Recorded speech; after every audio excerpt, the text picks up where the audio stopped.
Buenas tardes, bienvenidos y gracias por asistir a esta 24ª conferencia del tercer ciclo de Arqueología en el Exterior, en el que hablaremos sobre las fortalezas, santuarios y reinos itinerantes, arqueología del reino de Kaabú en Senegambia desde el siglo XIII al XIX. Para ello contamos con nuestra ponente, Sirio Canós Donay, a quien agradecemos que haya aceptado participar en este ciclo. Para presentarla, diremos que Sirio Canós Donay es arqueóloga e investigadora del Instituto de Ciencias del Patrimonio del CSIC, es graduada en Arqueología y Arqueología por la Universidad de Oxford y tiene un máster en Arqueología Africana y es doctora en Arqueología por la University College London. Sus principales líneas de investigación son los estados e imperios del África Occidental, en particular el Imperio de Mali y el Reino de Kaabú, y las relaciones entre el África subsahariana y Europa a lo largo del último milenio. Escribe regularmente artículos de investigación que podrán ustedes leer en El País, La Vanguardia, 20 Minutos, y tiene 2 charlas TED, es decir, de charlas de tecnología, entretenimiento y diseño, sobre arqueología africana. Pues ¿de qué nos va a hablar? Pues de Kaabú, una de las provincias más occidentales del Imperio de Mali entre el siglo XIII y siglo XVI, y cuya importancia radicaba en su conexión con las redes de comercio del Atlántico, y que tras la desintegración del imperio de Mali, se mantuvo como Estado independiente. El trabajo arqueológico sobre este reino para Sirio empezó en el 2013 y nos hablará a lo largo de esta charla de los resultados tras 10 años de trabajo. Paso la palabra a Sirio Canós. Vale, muchas gracias. Vale, muchas gracias en primer lugar al MAN por invitarme a estar hoy aquí, a Beatriz por la presentación y bueno, a todos ustedes por estar aquí a pesar del puente, que tiene mérito en este sentido. Entonces, voy a hablar pues, de lo que comentaba Beatriz, de los últimos 10 años que he estado trabajando en la arqueología del Reino de Kaabú, que no se había estudiado hasta entonces. Y esto pues, viene con sus inconvenientes, que es que hay que empezar desde cero, pero también con sus ventajas, que es que no hay que rectificar errores anteriores. La arqueología en el siglo XIX pues, tiene muchos problemas y esto ha sido una oportunidad muy bonita de poder empezar y hacer las cosas bien desde un inicio. Como supongo que el Reino de Kaabú no será hiperconocido entre el público, voy a empezar un poco dando el contexto y de dónde empieza. Entonces, Kaabú empieza o tiene su origen en otro reino distinto, el reino de Mali. De Mali puede que han oído hablar del imperio de Mali, el reino es la semilla. Entonces se ubica aquí, donde ven, más o menos ahí, no sabemos realmente el centro donde estaba, y lo que conocemos del reino de Mali lo conocemos sobre todo por la tradición oral. Ha habido poquito de arqueología, entonces sabemos que en el siglo XIII esta zona estaba un poco inestable, porque en 2 siglos antes había colapsado el imperio de Ghana, que era el imperio que controlaba toda la región, y una serie de reinos luchando entre ellos por conseguir afianzar el poder en la región. Finalmente, después de siglos de batallas y guerras, se reduce a 2, el reino de Mali y el reino de Sumanguro Kante, que era el reino de Soso.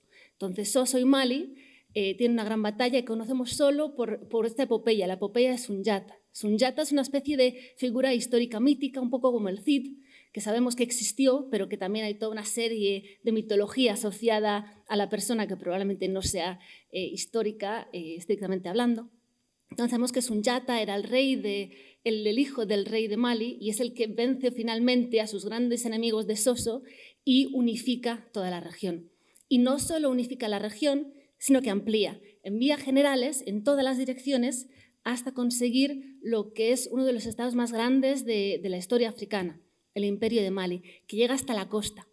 Y en la costa, esta provincia más clarita la llaman Kaabú, es la provincia atlántica y inicia sus andaduras como una provincia que paga tributo a Mali, pero lo que va pasando es que Mali se va debilitando hasta que en el siglo XVI pues, se desmonta y vuelvan a independizarse todos los distintos reinos que había conquistado, mientras que Kaabú, sobre todo, una vez iniciado el comercio atlántico, se vuelve tremendamente rico y florece hasta el siglo XIX, en que una serie de problemas internos y ataque de un reino vecino, del sultanato del Futayalón, básicamente lo destruyen, pero ya a finales del XIX.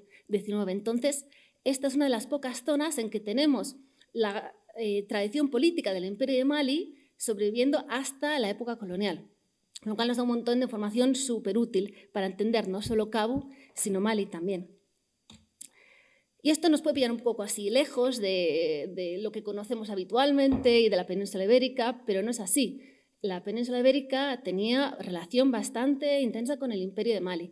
Este es un atlas del siglo XIV hecho por un mallorquín, Abraham Cresques, y aquí vemos en esta parte de abajo, estos son los marineritos de la Corona de Aragón con su bandera, que están llegando a la costa de lo que es el Imperio de Mali. Y aquí tenemos al emperador de Mali, en este caso Mansa Musa, con su gran bola de oro, porque era la principal exportación del imperio, era el oro. Tenían bastantes minas en su territorio y estaba todo controlado centralmente. Y aquí está el comerciante que llega a comprarle el oro a través del comercio transahariano. ¿Y qué dice aquí? Este trocito lo amplío, porque no sé mucho, y lo transcribo. Dice, este señor negro es llamado Musa Mali, señor de los negros de Guinea. Este rey es el más rico, el más noble señor de toda esta partida por la abundancia del oro que se recoge en su tierra. Entonces, esto no es que fuera un mundo aparte, estaba bastante conectado con lo que estaba pasando en Europa en la época. Mansa Musa, en cuestión, es el emperador más famoso. Mali tuvo muchos emperadores, pero este es el más conocido.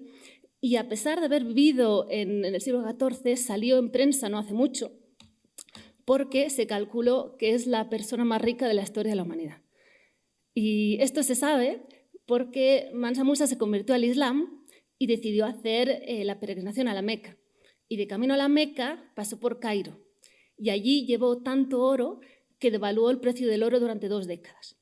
Entonces, no es que viajara con su maletita, viajaba bastante cargado. Curiosamente, sabemos más de lo que pasó en el Cairo que lo que pasó en la Meca, pero esto es otra historia. Mansa Musa, además, ahora está entrando bastante en lo que es la cultura popular. Hay, sobre todo el mundo del hip hop, con el tema de que es el más rico del mundo. Hay bastantes canciones, son en general todas malísimas.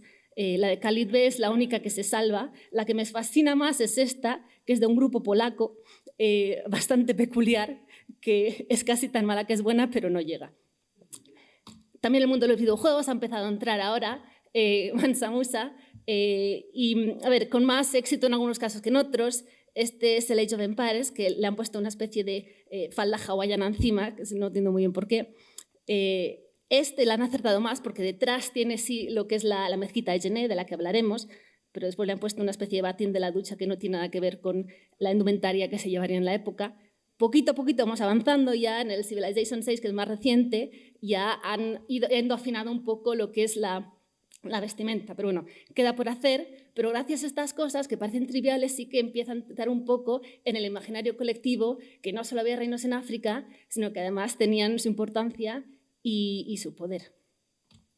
Entonces, ¿qué sabemos del Imperio de Mali, más allá de los titulares de Mansa Musa y demás, y cómo lo sabemos?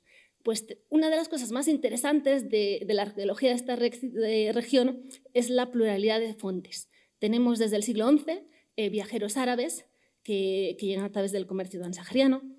A partir del siglo XV tenemos los portugueses que llegan a la costa con una visión también principalmente comercial, inicialmente al menos. A partir del XVII tenemos fuentes francesas, aunque también alguna holandesa, algún misionario español también que escribe al respecto, pero sobre todo francesas. Y finalmente tenemos las tradiciones orales, que empiezan en el siglo XI, aunque claro, la cronología de todo el oral es un poco más compleja y aunque en algunos casos sabemos que sí se refiere a eventos que pasaron en el siglo XI, hay mucha cosa que se proyecta. Entonces la cronología de la oralidad tiene sus problemas. Y finalmente está la arqueología, que es de lo que venimos a hablar. De Mali se ha hecho bastante, sobre todo ahí reconocen algunas ciudades como Timbuktu o como Djenné. Se han estudiado sobre todo grandes ciudades comerciales y sobre esto no quiero extender excesivamente porque podría estar el resto de la charla. Así que paso a lo siguiente. ¿Qué nos cuentan estas fuentes? Pues sabemos bastantes cosas del Imperio de Mali. Sabemos bastante sobre la corte real, entre otras cosas porque el viajero Ibn Battuta pasó por Mali y es uno de los que nos da un testimonio directo de lo que vio en la corte. Y habla de grandes protocolos, de oro y plata por todas partes, de tambores. Se queja sobre todo de que no le dan regalos, aunque finalmente le acaban dando alguno, pero sabemos bastante de cómo funcionaba la corte. Sabemos también un poquito de cómo funcionaba el imperio a nivel de provincias. Sabemos que las provincias tenían distintos grados de independencia, que algunas simplemente pagaban tributo una vez al año y ahí se terminaba la historia, y otras, en cambio, estaban mucho más centralizadas. El imperio de Mali, no obstante, tuvo claramente un elemento de malinquización. Como el imperio romano tuvo su romanización, no es casualidad, por ejemplo, que la zona donde se encuentran los griots, que son los bardos historiadores, coincide exactamente con la extensión del imperio. Entonces hubo una difusión cultural bastante importante. También sabemos de su estructura social, que estaba dividida en 3 grupos. Los orón, que a veces se traduce por nobles, pero realmente es la gente libre, es de hecho la mayoría de la población, y iba desde un paisano que cultiva sus campos hasta el emperador, así que noble no sería la traducción exacta. Los ñamacala, que es un grupo un poco peculiar, que incluye a algunos artesanos. Los ñamacala es gente que maneja energías peligrosas. Esto incluye los herreros, que transforman la piedra en armas, pero incluye también a los griots de los que hablaba, que es la gente que tiene el poder de la palabra. El poder de la palabra se valora muchísimo en este imperio, porque alguien te puede destrozar. Cantando te puede destrozar simplemente con su capacidad verbal. Y solo se pueden casar los ñamacala entre ellos. Entonces, las alfareras también son ñamacala y suelen estar casadas con los herreros, porque los herreros suelen ser hombres, las alfareras suelen ser mujeres. Y finalmente están los esclavos, que de nuevo no es una palabra adecuada porque engloba una variedad de gente muy diversa, porque está desde el esclavo de la transatlántica, que es la persona objeto, hasta el jefe de los esclavos en la corte, que era un personaje con muchísimo poder. De hecho, hubo uno que se convirtió en emperador, Sakura, que no era japonés, era maliense, pero llegó a ser emperador. Entonces, es una categoría de alguien que lo incorporas a tu familia y que sobre el cual tienes ciertos derechos, pero no es el esclavo tal y como lo conceptualizamos desde la transatlántica.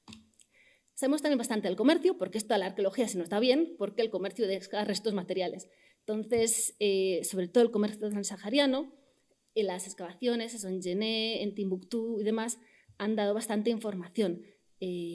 No voy a entrar mucho, pero conocemos, sobre todo lo que iba de norte a sur, lo conocemos muy bien. Lo que iba de sur a norte, un poquito menos, porque la arqueología, sobre todo marroquista, todavía poniéndose al día. Un colega mío, Sam Nixon, que está en el Museo Británico, estuvo excavando Esuk, que era uno de los centros, Esuk Tatmeka, que era uno de los centros principales del comercio transsahariano.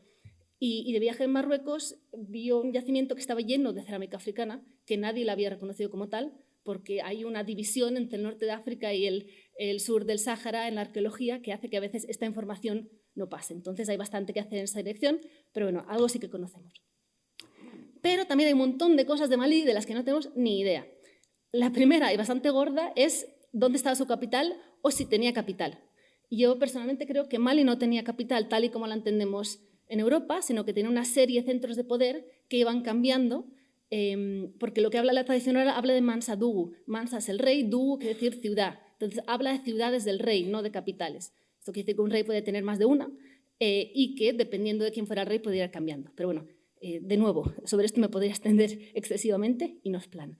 El segundo, pero bueno, son los grandes misterios de la arqueología de esta zona. Ha habido gente buscando la capital de Mali durante mucho tiempo, porque además Mansa Musa, el que viajó a la Meca, de la Meca se trajo a un decorador de interiores andalusí, de Córdoba, si no recuerdo mal. Entonces se está buscando el hall que le decoró porque se ve que era una cosa muy espectacular y todavía no lo hemos encontrado. Tampoco sabemos cómo vivía la mayor parte de la población. Sabemos cómo vivía la corte y cómo vivía gente adyacente a la corte, pero no el resto de la población. Y tenemos un conocimiento bastante limitado de escultura material. Si pensamos en el Imperio Romano, inmediatamente tenemos un imaginario riquísimo de todo tipo de ciudades, de templos, de casas. En el caso de Mali lo tenemos bastante menos desarrollado, incluso los que nos dedicamos a esto. Y finalmente, la administración. He dicho que sabemos algo de cómo se articulaban las distintas provincias, pero realmente lo que sabemos es lo que he dicho, no va más allá. Bueno, sí, después se me ha olvidado, estamos bastante de protocolos de la corte, que era un ritual muy, muy elaborado. Hay un caso, por ejemplo, que explica en Batuta, de que cuando alguien iba a pedirle un favor al emperador, tenía que desnudarse y después tirarse polvo o ceniza en la cabeza y rodar como haciendo la croqueta por delante del emperador un rato hasta que se le concedía el favor. Volviendo a esto, Mali y Kabu. Como digo, Kabu es uno de los sitios que conserva las tradiciones políticas de Mali hasta el siglo XIX. Entonces, tiene muchas similitudes con lo que he contado de Mali, entre ellas esta estructura social que se divide en 3 clases sociales. Tiene la organización territorial, la replica. Mali en sí también es una federación que tiene Kabu también es una federación que tiene sus distintas provincias, cada una con un nivel distinto de independencia o centralización. La estructura política copia la de Mali con palabras, con conceptos y cargos. Algunos vienen del árabe, como alcadi, otros que son malinqué, como Mansa, que es rey, pero la estructura y los nombres de los títulos de la gente que ejerce poder son las mismas. Y lo del protocolo, lo que os he contado de la ceniza y hacer la croqueta, también se da en Kabu. Tenemos viajeros ingleses, Richard Jobson, concretamente, que en el siglo XVI documenta exactamente el mismo ritual en una de las provincias cerca del río Gambia de Kabu. Entonces, esto es una cultura política muy asentada que se replica en los distintos estados inicialmente dependientes de Mali y después independientes. Pero Kabu también tiene diferencias importantes respecto a Mali. La primera es que había mujeres reinas, mujeres que gobernaban. Esta es una lista de gobernantes de Kankelefa, que es una de las provincias reales de Kabu, y esas 3 señoras de en medio, pues son señoras, que esto en Mali no se da nunca.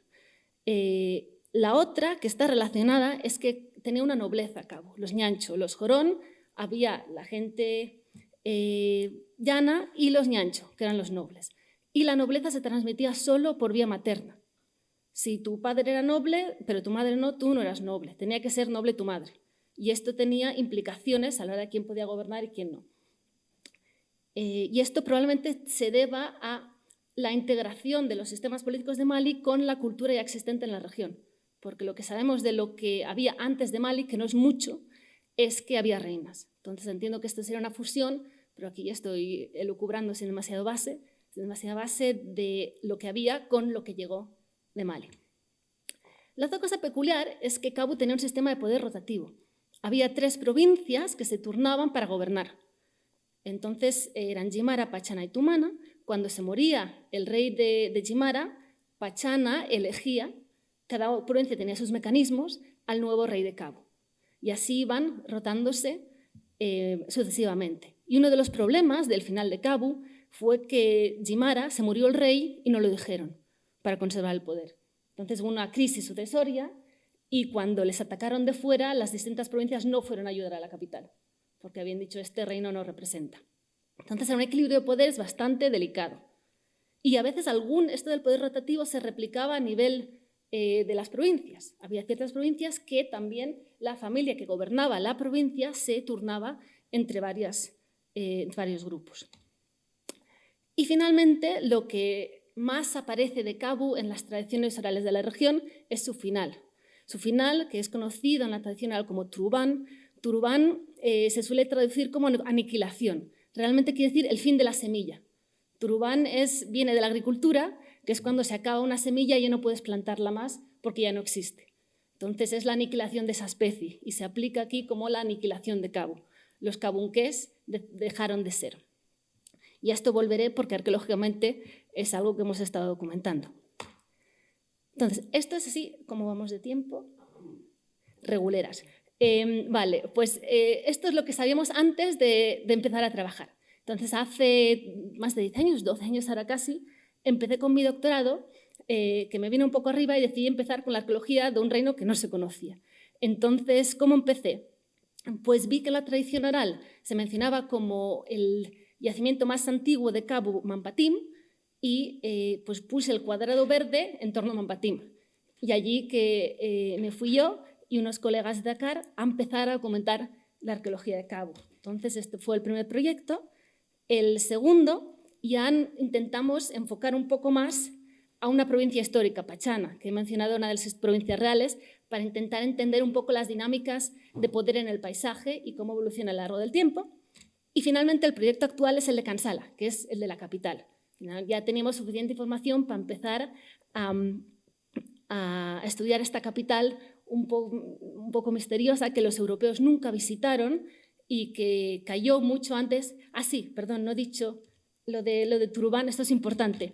El final se da cuando, atacados por el reino enemigo, el rey de Cabu ve que ya van a entrar en la ciudad y prende fuego a los polvorines de la ciudad y hace saltar la ciudad por los aires, acabando así con el reino.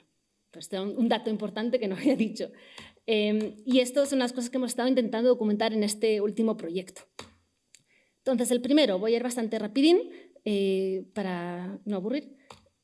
Nos fuimos a Mampatim y decidimos empezar a hacer entrevistas de tradición oral por toda la región.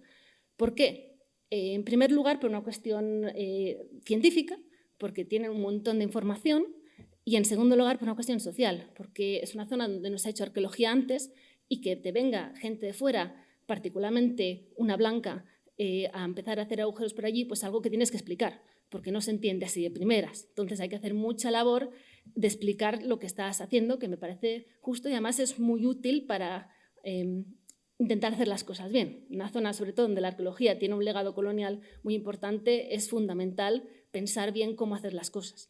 Entonces hicimos más de 60 entrevistas con grupos de ancianos y ancianas y a partir de cada pueblo prospectábamos la zona en torno al pueblo. Es una zona densamente poblada, entonces no cubrimos el 100% de la zona, pero sí que cubrimos bastante. ¿Qué tipo de arqueología encontramos? Pues encontramos bastantes marcas sobre piedra. Estos son unos afloramientos lateríticos, que es una piedra muy ferruginosa, y hay marcas de pulido, de afilado, de varios tipos. El problema de esto es que esto puede ser prehistórico o puede ser de ayer, porque no ha cambiado en ese sentido. Bueno, las de afilado son a partir de cuando hay hierro, pero las otras podrían ser de cualquier momento. Hay también algunos círculos de piedras, que sobre todo en Gambia hay círculos megalíticos enormes. En esta región no tanto, pero hay pequeñitos. Hay unas estructuras subterráneas muy raras, que hubo un francés muy peculiar, Jean Girard, que en los años 80 estaba obsesionado con estas y se dedicó a documentarlas. Entonces son galerías subterráneas excavadas que no sabemos exactamente a qué obedecen. Sacó el Girard dos fechas de radiocarbono del siglo XV, pero básicamente este señor hizo un agujero y unos carbones que pilló los dató, con lo cual la fiabilidad de esto es bastante reducida. Yo intenté meterme en alguno, pero me salió un puercoespín, así que dejé de meterme en ellos. La otra cosa que contamos son asentamientos. Los asentamientos que os contaré son planos, lo cual es peculiar, pero algunos de ellos están fortificados. Lo que pasa es que las fortificaciones son en tierra, entonces ahí tenéis un ejemplo de cómo eran estas fortificaciones en el siglo XIX, una fotografía y un grabado, y cómo son ahora. Donde está el señor es lo que queda, y esta es una de las que queda más. La mayor parte simplemente ves un poco de arcilla que es distinta y puedes seguir el contorno, pero no mucho más. Lo que decía, esto es la arquitectura en barro. La arquitectura en barro no puede ser monumental, puede ser absolutamente espectacular, pero esta es la mezquita de Yené, que es el edificio de barro más grande del mundo, pero claro, todos los años se repara, porque si no se repara, te queda lo que nos encontramos. Entonces, aunque la arqueología y los restos que queden no sean muy espectaculares ni monumentales, la arquitectura de lo que fueron sí que probablemente lo fue. Y después también bastante arqueología colonial, que he estado documentando porque me interesa también cómo el poder colonial utiliza elementos de la concepción del poder existente anterior y los redistribuye para su propio beneficio. Y finalmente una cosa que aparentemente no es muy arqueológica, pero que ha resultado ser fundamental, que son los santuarios. El concepto es Yalan. Yalan es un sitio donde vive un espíritu al que le puedes pedir cosas. Digo que no es muy arqueológico porque la mayoría son árboles, lo cual arqueológicamente es un desastre, pero hay algunos que son piedras, algunos que son cuevas y son un elemento definitorio del paisaje, como después os contaré. Hay el francés peculiar que os conté estaba obsesionado con todo lo subterráneo, entonces entró en varias de estas cuevas, que eran cuevas sagradas. Como ahora la población ya está casi toda islamizada, ya en teoría no siguen estos cultos y te dejan entrar, pero uno que intentamos entrar nos salió esto, no sé si ven. Esto de aquí es una pitón de 3 metros, así que ese fue el final de mi documentación de las cuevas. Bueno, pero lo que sí que puedo documentar es en la zona de la costa, que son cristianos y curiosamente los cristianos guardan muchas de estas prácticas porque son más compatibles. Está la vara esta y la que se le siguen haciendo libaciones. Y entonces ahí vemos la cronología de las distintas libaciones, desde las de cerámica, la cerveza Sacres de los 70, hasta los tetrabricks de hoy en día. Entonces, este es un Yalan pequeñito, es uno de estos que le pides que gane tu equipo de fútbol o tener suerte en un examen, pero no es el que le pides ganar una batalla. Entonces, por eso lo pude fotografiar, porque es una cosa menor. Y bueno, y en este primer proyecto también hice 2 excavaciones en sitios opuestos de la zona de trabajo, 2 yacimientos Payungu, que era muy importante en el cabo inicial, Corop, que fue importante en el cabo tardío, los 2 muy grandes, más de 60 hectáreas y con mucho material en superficie. Entonces, aquí está el mapa. Esto era un poco de arqueología low cost. Éramos el colega senegalés Thierry Balde, que está terminando su doctorado, y yo, y 2 señores del pueblo, que hicimos lo que pudimos, pero salió bastante cosilla. Y documentamos una cronología que va desde el siglo VII hasta la actualidad. O sea, que esto es un yacimiento considerable. Y el otro fue Corop también. Este va desde el 13, por lo menos lo que encontramos, pero claro, yacimientos tan grandes, con un equipo tan pequeñito, pues podemos documentar lo que hay, pero no podemos decir lo que no hay, porque bueno, la ausencia de evidencia no es evidencia de ausencia, etcétera, etcétera. Y bueno, entonces, ¿qué encontramos? No voy a entrar en mucho detalle, pero para dar una idea, encontramos cosas como este horno de fundición de hierro, que es del siglo VII y tiene una tecnología bastante desarrollada. La documentó una colega colombiana, Lina María Campos, que está ahora en el Museo del Oro de Bogotá, y hizo un trabajo espectacular demostrando que esta tecnología era mucho más eficiente de lo que se pensaba para esta zona en esta época. Y aparte había muchísimo, o sea, que alguien estaba fabricando armas, claramente, porque si no, tanto hierro no se explica. Después encontramos también bastantes pozos de basura, que es algo que, bueno, que suena poco glamuroso, pero que a los arqueólogos obviamente nos encanta, que demostró que había zonas ricas y pobres. La zona real tenía festines, la zona común no. Y, bueno, y arquitectura de barro, que como digo no es la más espectacular de ver, pero sí contiene información útil. Y después este enterramiento, que es uno de mis favoritos por la conexión que tiene con la tradición oral. En esta zona solo había un nivel de ocupación, así que la que llegabas al suelo ya despedías de la cata, decía muy bien, hasta luego, pero en este caso ya habíamos llegado al suelo, continuamos un poquito y uno de los compañeros les dio un azadón al cráneo. Solo estaba el trocito del cráneo visible, así que yo, que había rezado para que no me saliera ningún cuerpo, porque esto es una zona musulmana y el Corán no ve bien lo de molestar a los muertos, llamamos al imam, llamamos al jefe del pueblo, llamamos a todas las autoridades, dijimos, mira, hemos encontrado esto, nos gustaría excavarlo porque nos puede dar esta información. Y dijeron que y digo, mira, no es musulmán porque estaba mirando hacia abajo. Entonces, porque solo había salido la parte de arriba. Y dijeron, yo tenía miedo que no me dejaran excavar y si me hubieran dicho que no hubiera excavado, porque para mí la relación con la comunidad está por encima de otras cosas. Pero dijeron que ningún problema, de hecho se sacaron todos los teléfonos y empezaron a hacerle fotos. Así que digo, pues vale, excavamos. Y antes de que se fueran les dije, en aquel día estaba solo visible esto, la parte de la cabeza. Pero ya era evidente que estaba cabeza abajo, que es una cosa que en todas las culturas es mal rollo. Si alguien te entierra cabeza abajo, mal. Entonces dije, bueno, ¿y esto de enterrar cabeza abajo es algo que suelen hacer ustedes? Y me dijo, no, solo los traidores. Digo, le importaría elaborar. Total, que nos fuimos esa tarde a hablar con el anciano y nos contó que en el reino de Cabu, como Payungu, que era este yacimiento, había sido una de las primeras capitales, cuando algún noble traicionaba un secreto de Estado, se le traía a Payungu y allí se le juzgaba. Y si decidían que era culpable, le mataban a palos, porque se consideraba que los traidores eran inmunes a las armas blancas. Entonces se le mataba a palos, se hacía Tengo que aprender a no hablar de estas cosas con tanta alegría, pero es que me hace mucha ilusión lo que encontramos. Se hacía un agujero pequeñito, se le tiraba atado de pies y manos y se echaba escombro encima.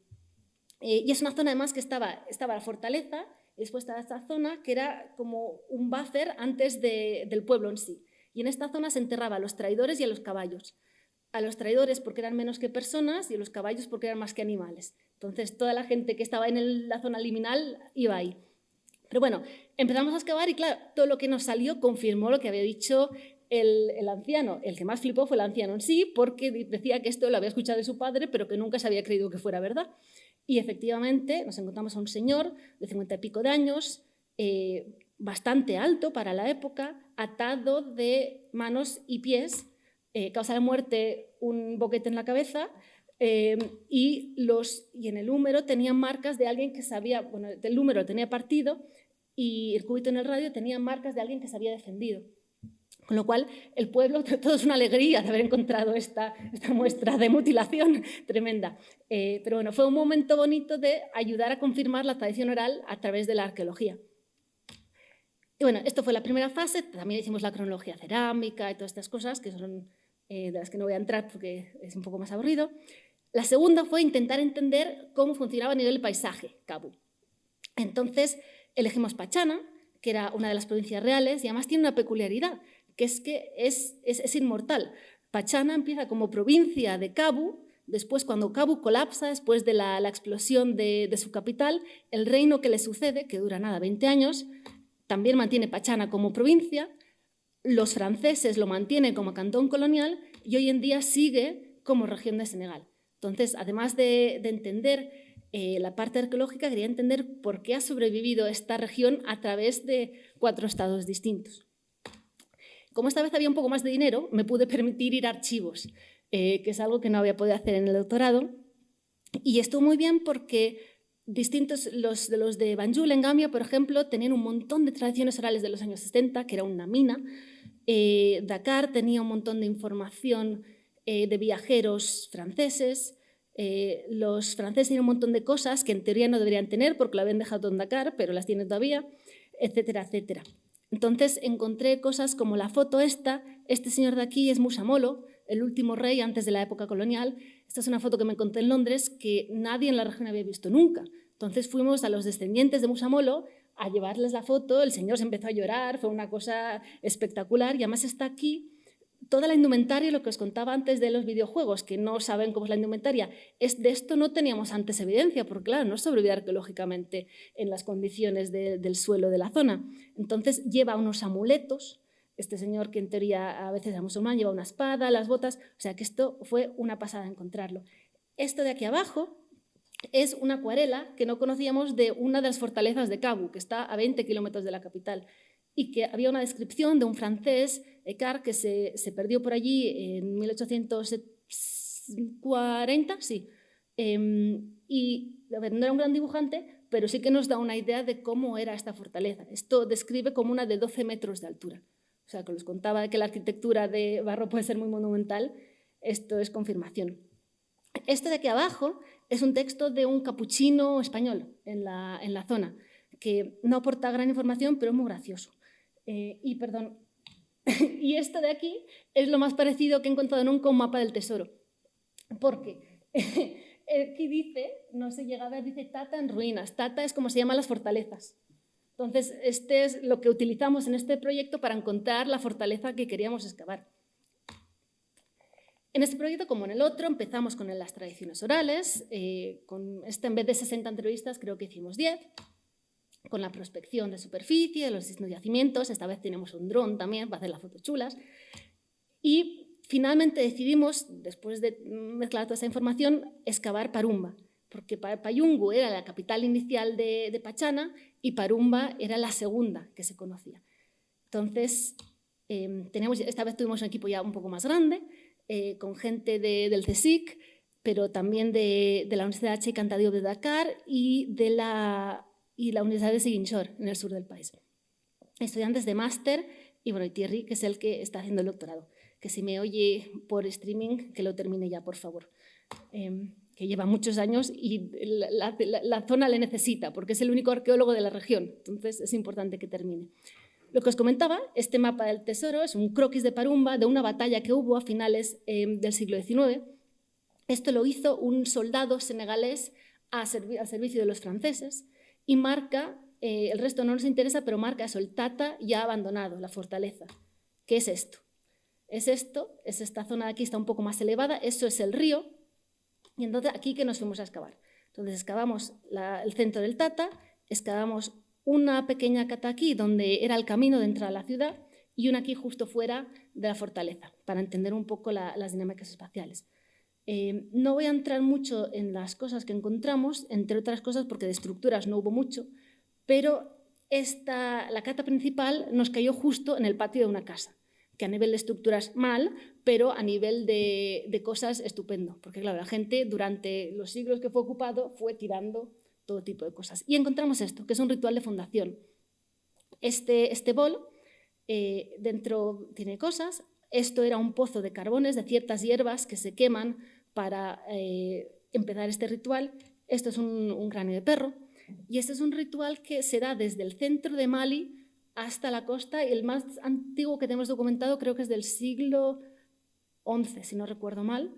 Pero se da en toda esta zona. Cuando tú vas a crear una casa, haces esto para garantizar la prosperidad de esa casa que estás creando. Y bueno, dentro del bol había una hacha de hierro, que ahora estamos intentando ver si la ponen en el Museo en Dakar y demás. Pero esto está bien porque nos ayuda muy bien a datar cuándo se fundó, porque los carbones son literalmente los carbones de la fundación, así que es una maravilla. Y encontramos también más de 600 cuentas de vidrio, en su mayoría venecianas, alguna bohemia también, y otros materiales europeos, que es curioso porque esta zona no estaba cerca, de primeras, a ningún puerto que tuviera comercio europeo, porque los europeos comerciaban con la costa y con los ríos, y esto está a 100 y pico kilómetros del río Gambia y a más kilómetros de la costa. Entonces esto quiere decir que las redes comerciales estaban muy desarrolladas hacia el interior, que es algo que suponíamos, pero bueno, gracias a esto lo confirmamos. Entonces, vale. Combinando estos dos primeros proyectos, antes de empezar con el último, que está muy reciente, así que tengo menos datos, decidí claro, cómo mezclar tantas fuentes, tantos datos, tantos yacimientos. A mí siempre me interesan las dinámicas de paisaje, entender cómo se articulan los estados y la manera de entenderlo o de conceptualizarlo fue dividir el paisaje en capas. Capas que tienen distintos grados de movilidad y se comportan y temporalidades distintas. No digo que estas capas fueran reales ni que se entendieran como tal en la ontología local, sino que es mi manera de entender y de arrojar un poquito de luz. Los paisajes, la primera capa es la de habitación, donde vive la gente. Y aquí es el primer problema que me encontré, es que yo daba por supuesto que los paisajes arqueológicos de Kabu serían como los de Mali, como los del Mali central, que te encuentras unos tels de 10 metros de altura, porque allí pues, donde va la gente se va acumulando los restos y entonces mi plan espectacular era encontrar el tel más grande, poner un sondeo en medio y sacar una cronología preciosa. Doctorado solucionado. Lo que pasa es que me encontré yacimientos completamente planos. Y claro, cuando excavabas también era, si tenías suerte, 1 metro de estratigrafía. Y tendemos en arqueología a pensar que si es plano es que es efímero. Y en este caso se daba que era efímero ciudades que las fuentes, tanto europeas como orales, me decían que llevaban allí miles de años. Entonces esto me confundió durante un tiempo hasta que me di cuenta que lo que estaba pasando es lo que he llamado sedentarismo itinerante, que es un patrón de asentamiento por el cual pueblos y ciudades se desplazan unos centenares de metros cada varias décadas, pero mantienen el nombre, las redes y la identidad de la ciudad o del pueblo intactas. Entonces, esto no lo descubrí yo, básicamente me lo dijo uno de los señores que entrevisté en relación a este pueblo, que se llama Samasansan. Samasansan primero llegaron aquí, después de la batalla de Kansala, después de la aniquilación esta, llegaron y se asentaron aquí. Y me dijo, bueno, y después estuvimos unos años, pero empezó a morir gente. Así que nos mudamos aquí. Mirad la escala, estos son 150 metros. Aquí nos salieron humedades, así que nos mudamos aquí. Y finalmente, en el año de la independencia de Senegal, es decir, en 1960, se mudaron aquí. Estos son 4 movimientos de menos de 200 metros en un siglo. Entonces, arqueológicamente, esto es una pesadilla porque tienes una cronología, una estratigrafía horizontal en vez de vertical. Entonces, es bastante fastidioso, pero es interesante. De hecho, esto a las autoridades coloniales les molestaba mucho, porque constantemente estaba la gente desplazándose. Y claro, es mucho más difícil de controlar la gente que se desplaza. Sobre esto hay varias teorías de por qué, porque se suele interpretar como una cuestión ecológica, de tienes campos cerca y te sale más a cuenta trasladar la casa que trasladar el campo, porque el campo ya no es fértil. Yo creo que no es eso. Yo creo que, porque no siempre tiene que ver con campos y a veces los campos están más lejos. Yo creo que es la movilidad como una respuesta a cualquier problema que surja, que es una cosa más compleja. Pero bueno, no voy a entrar en mucho detalle. El resultado de esto es que tienes un paisaje bastante estable de pueblos y asentamientos, pero que está en constante movimiento alrededor del paisaje. Arqueológicamente esto se da en los 2 yacimientos que he excavado a fondo, porque en Parumba solo excavamos la fortaleza, pero tanto en Korop como en Payungu. En Korop creo que abrimos 5 sondeos, en Payungu 7, y en todo se da esto. En ninguno hay más de 100 años de cronología, pero la cultura material es la misma, menos una disrupción que hay en el siglo XIII, que claramente es la llegada de Mali. La segunda capa, que está sobre esta capa estable, pero constantemente en movimiento de los asentamientos, es la de las fortalezas, los tata, que se llaman. Tata simplemente es una fortaleza y un centro político, porque las dos cosas van asociadas. Se manifiestan arqueológicamente a través de los restos de murallas y cañones, que hay un montón. La mayor parte son cañones de barcos europeos, pero hay bastante variedad. Y tienen bastantes características. La primera es que nunca están aislados, siempre están asociados a pueblos. En este caso podemos ver que aquí está el Tata y aquí está el pueblo justito al lado. La otra es que son zonas reales, son zonas de poderío. Los 3 tatas que hemos excavado, los 3 tenían materiales de importación europeos, algunos tenían cornalina egipcia o de la India, no sé exactamente, tenían perfumes franceses y comían mucho mejor que los otros. En este encontramos 4 vacas sacrificadas en un mismo evento. Entonces, esto es evidencia de festines. Esta gente, los ñancho de los que hablaba, vivían bien, mientras que esto, que es un pozo de basura de la zona no real, había pues un poco de pescado, alguna cabra, pero depositadas a lo largo de mucho tiempo, no en festines de un día. Y los tatas definen el paisaje político. Allí donde hay un tata, hay un centro político, que se define por los 3 elementos. Aquí los tengo en castellano, en mandín y en pular, que son los idiomas de la región.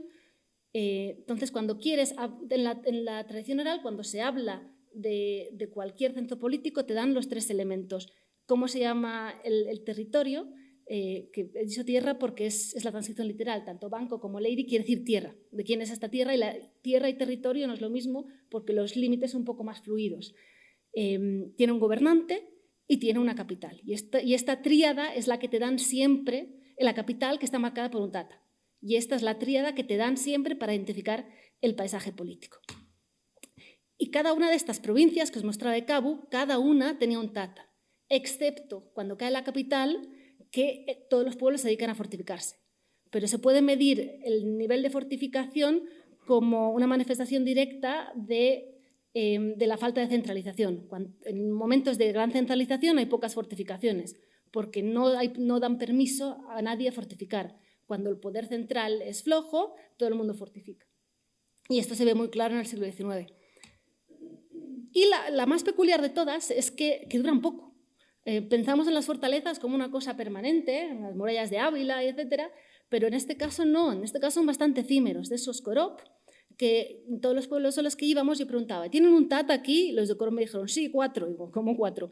Y efectivamente nos llevó el señor y nos hizo el contorno. En superficie no sabía nada, yo pensaba que este señor pues, se estaba quedando con nosotros, pero cuando lo vimos en imagen satelital me tuve que tragar mis palabras porque allí estaban los que nos había marcado muy claramente.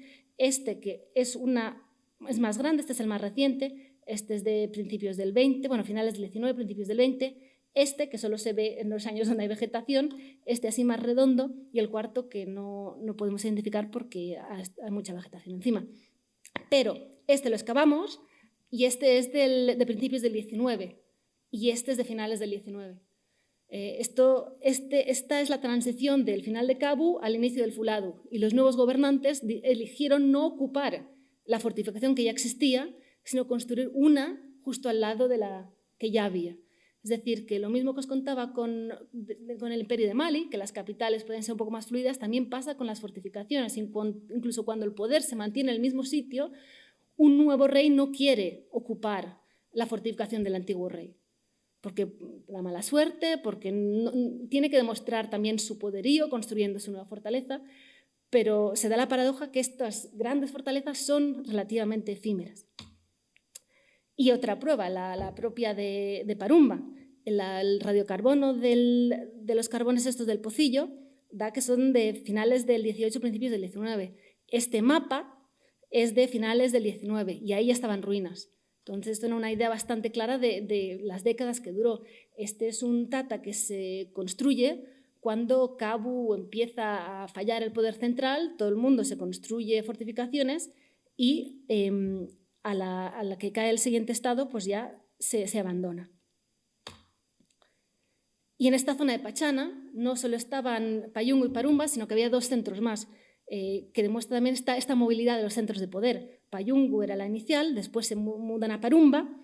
Cuando cae Cabu, deciden montar el nuevo centro lo más lejos posible de Parumba, en Caoné, un sitio que no tenía tradición previa de poder. Y cuando llega ya la independencia, la época colonial mantiene el poder en Caoné y ya con la independencia de Senegal deciden ponerlo en medio. Ni para ti ni para mí, simplemente ponen la capital ahí en el centro, pero esto respondía un poco a la pregunta con la que había empezado esta segunda fase, que es cómo ha sobrevivido Pachana como una unidad política durante 4 estados. Pues es a costa de una gran flexibilidad dentro de unas mismas gramáticas de poder. Y finalmente la tercera capa es la de los paisajes sagrados, que esta es un poco lo contrario de las fortificaciones, que parecen muy estables pero son efímeras. Estas al revés. Los yalam, de los que os hablaba, son en su mayoría árboles, pero no puede haber, es un espíritu que habita en un sitio, pero no puede haber un sitio de poder político sin su yalam. Y de hecho hay un poco de estas como franquicias de santuario, que le llama Ingol, que es que para crear un nuevo santuario necesitas un trozo de un santuario que ya tenga poder. Entonces tú no puedes fundar una capital política sin llevarte una rama del árbol sagrado de esa zona y plantarlo en la nueva capital.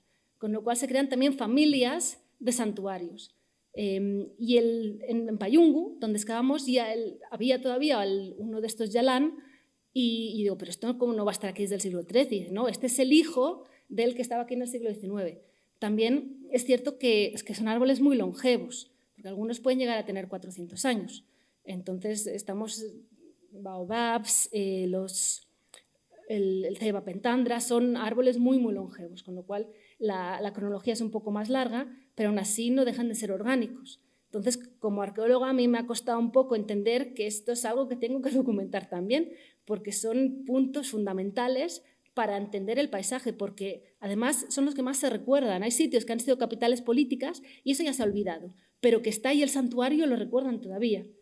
Entonces, y todavía se utilizan. Además, algunos te argumentan que el espíritu que vive en el santuario se ha convertido al Islam, por tanto, esto es islámico. que está bien como lógica. Entonces hay algunos que continúan usándose, aunque cada vez se mira peor esto. Y ya para cerrar el último proyecto, después de haber documentado la base de la arqueología de la región y de haber entendido un poco cómo funcionaba una de sus provincias reales, ya me atreví finalmente con la capital. Y además está al sur de la frontera, está en Guinea-Bissau, que es un sitio que es un poco más complejo porque tiene una institucionalidad un poco más frágil. Pero bueno, me vine un poco arriba y montamos un proyecto con gente de 5 países, porque además, como era la capital de Cabo, que ahora está dividido por fronteras coloniales, yo quería tener estudiantes de todos los países que formaban parte del antiguo Cabo. Así que se vinieron estudiantes de la Universidad de Gambia, de Dakar, de Ziguinchor en Senegal y también de Guinea-Bissau. Guinea-Bissau y Gambia no tienen arqueólogos, así que los de Gambia eran historiadores y los de Guinea-Bissau, uno era economista y el otro era ciencias de la educación, pero bueno, aprendieron mucho y estamos a ver si conseguimos que continúen estudiando. Y 2 profesores, el doctor Jibril Cham y el doctor Gire Valde de la Universidad de Ziguinchor, que están aquí y que son unos fieras y no podemos haber hecho esto sin ellos, así que muy agradecida. Entonces, hicimos pues lo de siempre, las entrevistas de tradición oral, una prospección, y ahora el enero pasado, nos fuimos a excavar. Está todo muy reciente porque volvimos eso en marzo y envié de hecho las fechas a datar al laboratorio la semana pasada, con lo cual lo que podemos decir es limitado, pero ya alguna cosilla. Excavamos 3 sondeos. El primero es donde la tradición dice que estaba el polvorín que voló por los aires al ser atacada la ciudad a finales del siglo XIX. El segundo lo pusimos en un tata de una de las provincias reales, porque Kamsala, según la tradición, tenía una serie de fortalezas y tenía una fortaleza por provincia de Cabo. Estaba en el centro la fortaleza del rey y después cada provincia real tenía su propia fortaleza. Entonces pusimos la unidad 3 en la fortaleza real y la 2 en la de una de las provincias. Y bueno, el del polvorín nos salió bastante bien la jugada porque nos salió efectivamente una casa, aquí se ve mejor la distribución, no era recta porque aquí la pared continúa por aquí y con claras muestras de haber explotado aquello.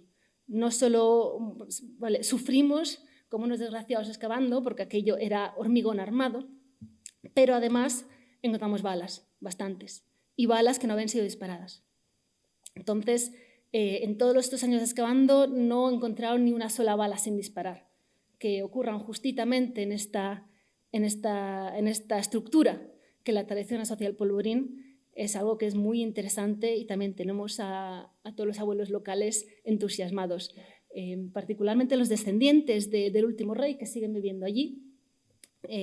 Entonces estamos bastante contentos. Queda datarlo, ya veremos cómo sale. También estuvimos dedicando bastante tiempo al mapeado de las fortalezas, porque os lo he comentado, estaba la fortaleza central y las de las distintas provincias, que habrían tenido un aspecto así. Estas son de Mali, del sur de Mali, pero no está muy lejos. De esta zona, como no fue visitada por los europeos, no tenemos grabados tan bonitos. Y lo que queda ahora mismo es una cosa así.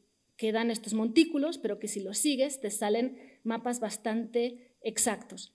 Este era nuestro equipo de mapeado, Alba Moreno, colega del CSIC, y Papa Ibrahim Assise, de la Universidad de Ziguinchor, que hicieron este mapa. Está todavía por procesar, así que me disculpo, tenemos solo los puntos de la estación total, pero se ve muy claramente, esta era la fortaleza real y esta era la zona específica del rey. Aquí empezamos a mapear otra fortaleza, aquí otra y aquí otra. Y quiero rendir tributo firmemente al trabajo de Álvaro y de Ibrahima, porque esto que hicieron fue horrible, pobrecillos. Esta hierba está por todas partes y pica que te mueres. Y no pica en el momento, pica a los 5 minutos. Entonces, cuando te has dado cuenta ya es demasiado tarde. Y yo un día que estuve desbrozando quería morir. Y ellos estuvieron 3 semanas mapeando todo. Así que se merecen todo lo bueno del mundo por haber hecho este mapa tan bonito. No solo eso, sino que encontraron una fortaleza más casi a 200 metros. Aquí la amplío, en que se ven las torres perfectamente. Entonces, si recuperamos la imagen esta del grabado, esta es una que no está documentada. Bueno, nada aquí está documentado, porque este yacimiento no ha sido excavado, pero esta no, ni las tradiciones orales siquiera la mencionaban. Y bueno, pues si podemos en futuros proyectos excavar también esta zona, este era el Tata de Sama, una de las provincias no reales, que también sería interesante ver qué es lo que había allí. Y la cosa final que quisimos hacer fue saber cómo de grande es el yacimiento, pero nos encontramos con un problema en forma de vegetación. Esta es la mayor parte del yacimiento. Entonces optamos por hacer un programa de pequeños sondeos, de sondeos test, en cruz. Y hicimos 63, de 30 sobre 30, abriendo autopistas. Lo que las vacas, está lleno de vacas el yacimiento, son los habitantes principales. Las vacas nos lo agradecieron bastante. Y cubrimos eso, casi 1 kilómetro, y 51 de ellos tuvieron restos arqueológicos. Y aparte nos ayudan bastante a mapear, porque hay algunos que tienen muestras de explosión. Estos que están en torno a la muralla no hay nada, es decir, hay una zona al lado de la muralla que no tiene restos, que nos indica también un poco cómo era la estructura del yacimiento, y, bueno, y otros elementos que no me quiero alargar excesivamente. Finalmente, más allá de la arqueología, me gustaría mencionar brevemente todo lo que hacemos con la comunidad, porque, como comentaba, esta es una zona en que no se ha hecho arqueología antes, pero más ampliamente en África Occidental la arqueología tiene unas raíces coloniales muy problemáticas y me parece importante, particularmente como arqueóloga europea blanca que se presenta allí, intentar hacer las cosas bien. Creo que tiene sentido porque pues, puede aportar conocimiento, puede aportar ideas y financiación, pero que he de ser consciente del ambiente en el que me muevo y intentar hacer las cosas de la mejor manera posible. También he de decir que esto no es solo voluntad mía, es una exigencia de las comunidades. Estamos allí en un pueblo y si no explicas lo que vas a hacer, simplemente no lo puedes hacer, con lo cual te obligan también a hacerlo y está muy bien. Entonces, a lo largo de los años hemos ido desarrollando un sistema de interacción con las comunidades. La primera son asambleas. Solemos hacer asambleas mínimo una al inicio y una al final, con toda la gente del pueblo. A veces hay pueblos que quieren una semanal, pero esto también depende de ellos, explicando lo que vamos a hacer, lo que hemos hecho y lo que va saliendo. Consultamos también con expertos locales. Este es el día que salió el traidor, ahí salía la cabeza, y esto eran el imam, el jefe del pueblo y un señor que, bueno, básicamente respetan bastante.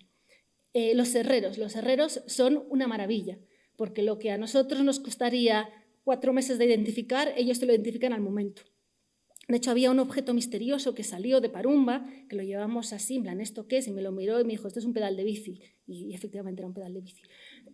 Pero hay otras cosas como gatillos, como elementos de pistolas mucho más antiguos que sus abuelos todavía hacían y que a ellos, en primer lugar, les hace una ilusión tremenda porque son cosas que quedan por casa de su tatarabuelo que hacía ese tipo de cosas, pero ellos ya no lo hacen, y además nos facilita el tema enormemente. Y las alfareras también, sobre todo en Kansala, eran majérrimas y trabajamos un montón con ellas a la hora de identificar patrones, de dónde salen los materiales y demás. Los coles también, cuando los hay, y no están en huelga, porque en Senegal, si algo les dejo a los franceses es la afición por las huelgas, fue a interactuar un montón con días de puertas abiertas, con clases de formación a los profesores. Este es el día, tenemos ahí el traidor, que también el traidor es que todo el mundo quería venir a verlo. Esto informamos a un profesor local que les estaba explicando cómo funcionaba la estratigrafía y funciona muy bien. Todo el tema de los coles, la verdad es que es muy bonito. Y después devolvemos resultados. Yo odio la arqueología como minería de datos, me parece importante. Yo como nunca he tenido un duro para excavar, pues tampoco puedo pagar la mayor parte de cosas, pero pago con resultados. Entonces devolvemos todas las entrevistas que hacemos, devolvemos copia. Y es muy bonito porque muchas veces, como entrevistamos gente mayor, cuando volvemos ya se han muerto y damos la copia a sus descendientes. Entonces hay gente que este de aquí era su padre que se había muerto y tenía sus palabras que no había pasado. Entonces fue muy, muy chulo. También empezamos haciendo libritos con los resultados de las excavaciones, de las prospecciones, uno por pueblo. Me indicaron que la mayor parte de la gente mayor es analfabeta o solo lee árabe, con lo cual el librito era muy bonito, pero no aportaba demasiado, así que pidieron que hiciéramos podcasts.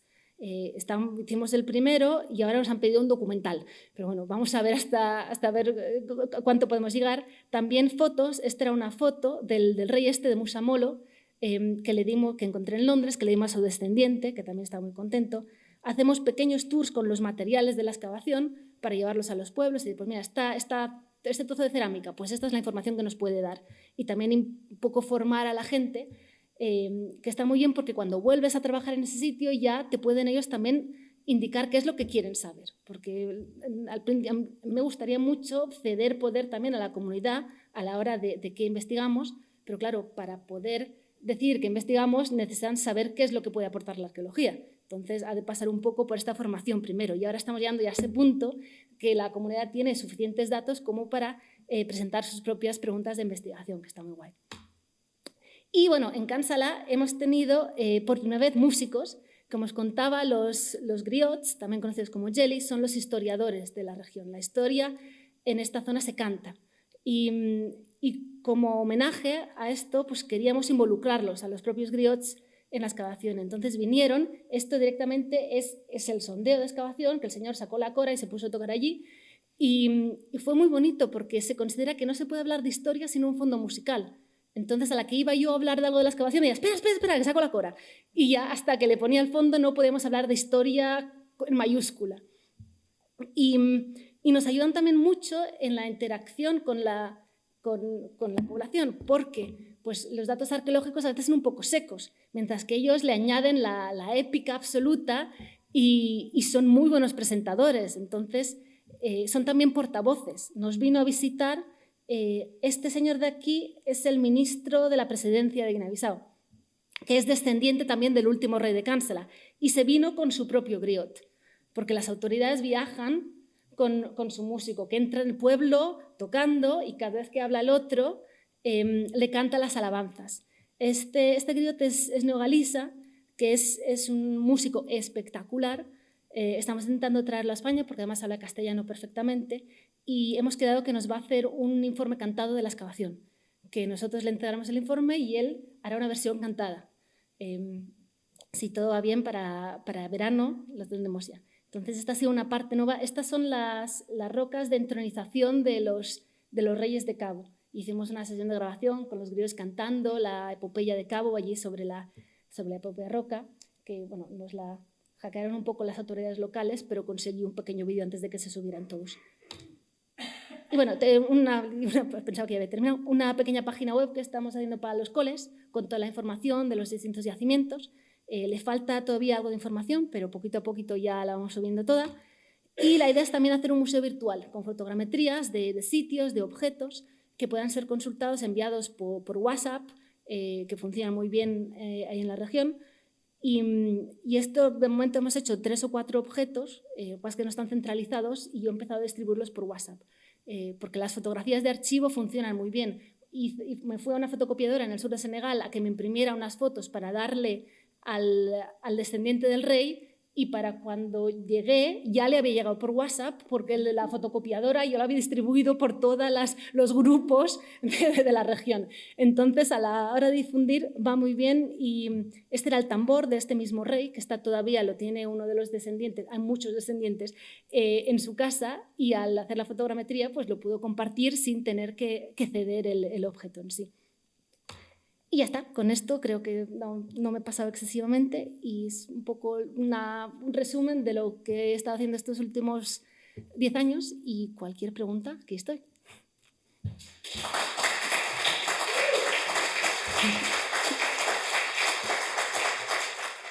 Muchas gracias, Sirio, por esta interesante intervención y sobre todo la última parte de esa interacción con la comunidad.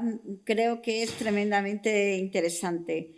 Si tienen alguna pregunta, estamos a su disposición. Esperen a que les pasen el micrófono, por favor, para que nos podamos oír todos. ¿Hay algo más que hayáis podido averiguar gracias a lo de recurrir en tradición oral para indagar más? Quiero decir, ¿hay alguna cosa más que hayáis podido descubrir que era verdad gracias a la tradición oral y comparando con la arqueología? Sí, bastantes. Bueno, además de lo del traidor y lo de la explosión del polvorín, identificaciones de yacimientos. Hay veces que nos llevaba la gente, decía, esto es muy antiguo, y hay un tipo de cerámica, por ejemplo, que es la pre-Cabu, la de antes del siglo XIII, que es muy distinta. Entonces, esta está muy bien porque inmediatamente puedes decir, esto es muy antiguo, y les confirmas que sí que lo es. Más cosillas, bueno, lo de las zonas reales, que la tradición oral decía, esto es la zona real, y pues hemos documentado que era gente que veía mucho mejor, que hacía festines, y también hemos complementado otras cosas, porque el tema del comercio era muy abstracto, pero es decir, mira, esta es una cuenta veneciana que viene de Italia. Pues lo de las cuentas venecianas en todas las charlas públicas triunfa muchísimo, porque claro, es algo que pueden relacionar ahora, sobre todo mucha gente tiene familiares en Europa, conocen dónde está y lo que cuesta llegar, entonces está muy bien poder aportar sobre eso. Entonces, sí, cosas generales, la antigüedad también, Payungu, que es el que datamos que básicamente era una ocupación, si no continua, semicontinua, desde el siglo VII. Enmarqué el informe del laboratorio de radiocarbono que daba la fecha del siglo VII y se la llevé al jefe del pueblo. Y ahora parece que se la lleva a reuniones para argumentar más financiación para su pueblo porque son por antigüedad. Entonces hay algunas cosas que confirma y otras que complementa. Gracias. De nada. Hola, yo he llegado tarde, perdona, no sé, a lo mejor lo habías contado. ¿Habéis documentado o qué indicios os llevaban hacia las tatas? ¿Hacia, perdón? Hacia las tatas. ¿Habéis encontrado a nivel estructural? Sí, bueno, están los restos de las murallas en sí. Es que como veía pues eso, las fotos que mostrabas, todo muy superficial, muy llano. No sé si has recuperado algún nivel o a qué profundidad o qué os indicaba que eran estructuras de tatas. Bueno, en primer lugar, que son mucho más grandes que cualquier otra estructura, porque en algunos casos llegan hasta 1,5 metros. Y esto en una zona en que no hay prácticamente estructuras en piedra, la única que hay es esta, que es una estructura que se hizo el rey del Fuladu, el estado que se hacía Gabu, con obreros ingleses. Entonces es una excepción y esto en sí es una afirmación de yo soy distinto. Hasta no se había hecho nada en piedra. Entonces todo es en tierra. Y una cosa en tierra de 1,5 metros del siglo XVII, XVI, XV, era muy grande. La segunda es el contorno que se puede dibujar perfectamente y en algunos casos tiene torres literalmente, entonces no podía ser otra cosa, pero a ver si llegamos... No, así, esto de aquí no podía ser otra cosa, de ese tamaño y con torres es una fortificación. Y ya que como con la arqueología, cuanto más ves, más se te hace el ojo. Entonces es un tipo de arcilla que es bastante distinto y es un grosor que una casa no podía tener, porque aunque no tenga altura, sí que queda bastante grosor en superficie. Las grandes, la de Cánsela, pues pueden llegar a ser 6 metros de ancho, porque claro, es todo lo que ha caído. Entonces, aunque en altura no quede mucho, es bastante claro que se trata de eso. Vale, gracias. Bueno, y que de vez en cuando hay cañones, además. Sí, sí. Bueno, tú y yo nos conocemos solo por mail. Ah, vale. Soy María. Te he preguntado sobre Cabu porque también yo estaba interesada en su estudio. Y me extraña mucho que no hayas encontrado, cuando has dicho que no has encontrado historiadores o arqueólogos en Guinea-Bissau para ayudarte, porque hay antropólogos, hay historiadores también de la zona. No sé si has tenido algún problema o... No, ninguno. A ver, en Guinea-Bissau, para ser más exactos, hubo tres arqueólogos que se formaron en la Unión Soviética, como pasó en muchos de los países socialistas. Sí. El último que estuvo activo, Leonardo Cardoso, se jubiló hace 2 años y ahora tiene una clínica dental, creo. He hablado con él, pero está jubilado y no está interesado. Historiadores, lo que me refería es que no hay grado de historia en Guinea-Bissau. Ninguna de las universidades públicas, que son con las que prefiero trabajar, tiene grado de historia. Entonces, yo colaboro con el INEP, que es el Instituto Nacional de Estudios y Pesquisa, y más concretamente con el doctor Yaya Biay, además de con su director, João Paulo Pintoco, que son con los que están allí. Después también hay historiadores que están en el extranjero. porque está Carlos López, que trabajó para Naciones Unidas y hizo una tesis buenísima sobre CABU, es asesor del proyecto, pero claro, no está viviendo allí y tampoco está interesado en estar al día a día, pero sí que le mando informes regularmente. Entonces, esto es lo que he intentado hacer para equilibrar la falta de arqueólogos en activo.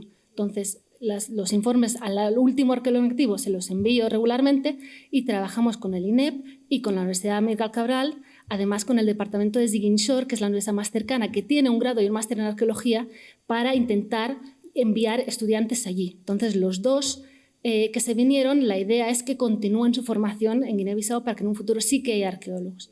Entonces, el problema es eso, es que los historiadores, en su mayoría, que tienen formación, no están en el país, y la gente que está en el país, pues sí que estamos colaborando con ellos, pero hay gente muy mayor que no los vas a poner a excavar. Entonces, estamos jugando con los elementos de los que disponemos para intentar hacerlo de manera más justa. Pero siento si no me había explicado bien. Bueno, pues a mí sí me gustaría, por mi parte, hacer una pregunta que, si bien has comentado que tenéis, en vez de, en muchos casos, estratigrafías verticales, las tenéis en horizontal, si habéis encontrado a lo largo de vuestro proyecto cambios en cultura material o en patrones con la llegada de los europeos. Es decir, ese comercio está muy cerca al comercio atlántico y si habéis encontrado cambios a lo largo de estos asentamientos que habéis ido prospectando o excavando. Sí, no. Hay una cosa muy molesta, que es que hemos encontrado horizontes del siglo VII, que tienen una cultura material muy, muy distinta, y después ya saltan al XVI. En la mayor parte de casos. Hay alguno del XIII, en Payungo tenemos del XIII, y después los siguientes ya son del XVI, con lo cual la transición esta no la he conseguido documentar, porque la cerámica es muy, muy parecida, la local, desde el siglo XIII hasta el XIX. Con lo cual no es muy útil. Hay un poco de cambios de grasantes y alguna decoración, pero lo fundamental es muy parecido.